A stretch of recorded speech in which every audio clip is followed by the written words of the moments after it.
قرآن کریم اللہ تعالیٰ کی وہ کتاب ہے. قاضی عبداللہ بن عمر بیضاوی رحمہ اللہ قرآن کریم کو سمجھانے کے لیے تعریف قرآن میں 3 چیزیں بتاتے ہیں. فرمایا قرآن کیا ہے؟ کہا لوگو سنو، اللہ تعالیٰ نے قرآن کریم کو حضور پاک علیہ الصلوۃ والسلام پہ نازل کیا.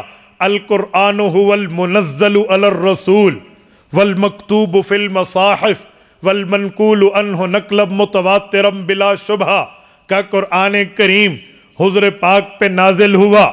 والمکتوب فی المصاحف، صحابہ کرام نے اس کو لکھا اور جمع کیا. والمنقول عنہ نقلا متواترا بلا شبہ، حضور پاک کے دور سے لے کر ہم تک بغیر کسی شک و شبہ کے پہنچا ہے. یہ اللہ کا قرآن ہے. اگر ہم پہلے جملے کو دیکھیں، القرآن هو المنزل علی الرسول، رسول اللہ صلی اللہ علیہ وسلم پہ نازل ہوا ہے. میرے دوستو، حضور پاک علیہ الصلوۃ والسلام پہ نزول قرآن ہوا. یہ بہت بڑا کرم ہے، بہت بڑا فضل ہے، اللہ کا بہت بڑا اکرام و اعزاز و انعام ہے. جب پاک پیغمبر پر قرآن آتا تھا تو حضور پاک علیہ السلام پر قرآن کیسے آیا؟ میں عظمت قرآن پہ دلیل دیتے ہوئے آپ کو سمجھانے کے لیے ایک بات بطور جھلکی پیش کر رہا ہوں. تفصیل نہیں، صرف جھلکی کے طور پہ. آپ لوگ اکثر سنا کرتے ہیں کہ یہ قرآن پہاڑ پہ نازل ہوتا تو پہاڑ ریزہ ریزہ ہو جاتا. یہ سورۃ الحشر ہے، آخری آیات ہیں. رب کریم نے اس سورۃ الحشر میں جو بات ہمیں سمجھائی ہے وہ میں آپ کی خدمت میں رکھتا ہوں. سورت نمبر 160 سورۃ الحشر، 3 رکوع، آخری آیات میں رب نے فرمایا لو انزلنا ھذا القرآن علی جبل لرأیتہ خاشعا متصدعا من خشیت اللہ. فرمایا قرآن اترتا پہاڑ پر تو پہاڑ میں 2 چیزیں پیدا ہو جاتی. نمبر 1 خشوع ہوتا، نمبر 2 تصدع ہوتا. خشوع کسے کہتے ہیں؟ خشوع کا معنی قرآن کریم میں اگر ہم تلاش کریں تو ہمیں مل جائے گا.